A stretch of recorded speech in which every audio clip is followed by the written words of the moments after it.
Hi everyone, my name's Rosa and welcome to my channel. So this is a part 2 on why you're going through a spiritual awakening and how you can now shift your sort of identity out of victim mode and into being a sovereign being.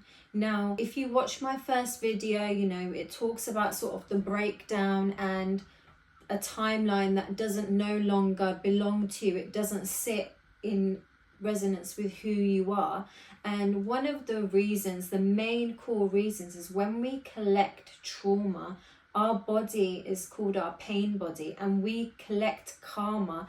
Our cells, our body, our skin, everything, our whole sense, it remembers so much trauma and it carries that. So our nervous system is always in fight or flight.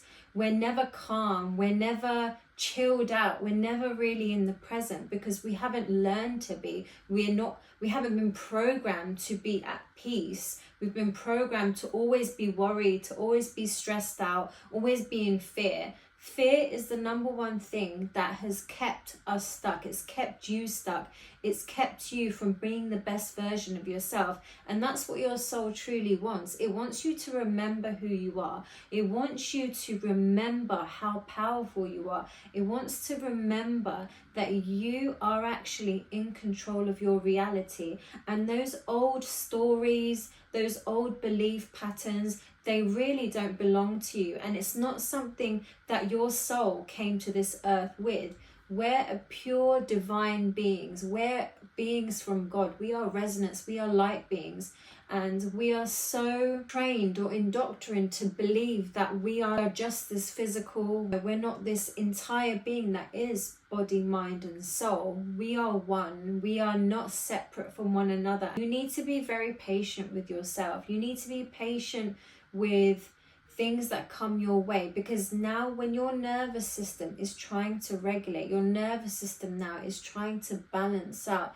It's about not being as reactive anymore, and naturally that will get better over time.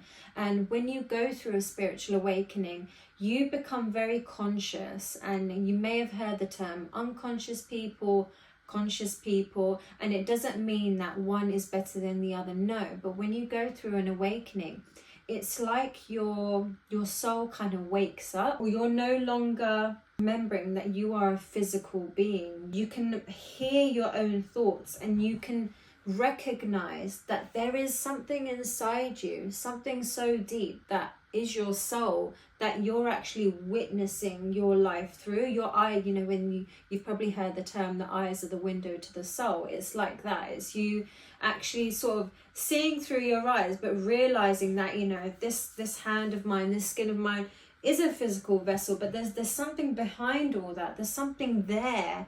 You can feel it. There's something there within me, and that's your soul. That's your higher self. If you heard that term, it's your soul trying to speak to you, and your body is trying to reset. As I said, your body is trying to balance, and it's trying to get to a place of inner peace or inner acceptance, because we've probably believed all those old stories that were said to us. You're not good enough, you're not going to amount to nothing, you're going to become a bin cleaner, you're not successful, and if you're not successful, you're not amounting to nothing. If you have no money, it therefore means you're not important.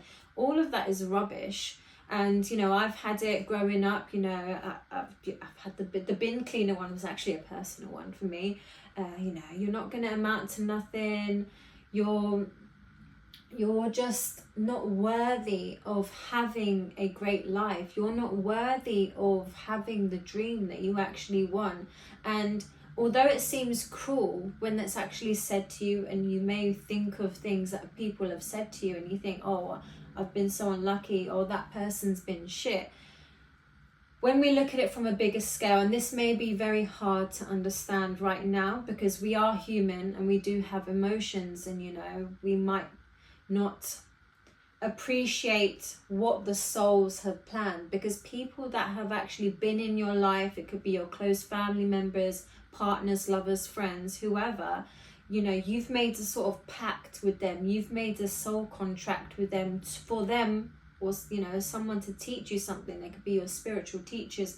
They could teach you harsh life lessons. But, you know, in reality, every soul is going through their own journey. And, you know, you have connections with people, and those connections can tether during your spiritual awakening, because is what, let's say, what they instilled upon you. They've done their part, they've played their role, and now it's time for them to go. So it's now time for us to unpack, you know, what that trauma did to me, what it was trying to teach me. And actually you're starting to remember that I'm not all those things that those people said to me. I'm really not. I'm so much more than that. And you're one of the strong ones. You actually have this feeling in your gut that you're made for something more. You have a feeling that I'm meant to do something great with my life, and it doesn't, and that paradigm, it doesn't fit with the old stories. It doesn't fit with those old people, because they don't see you, or they don't know you like you know you. And that's something that will keep you going through this journey. So remember, this is a reset. This is your nervous system coming back to neutral. It's you coming back to your center.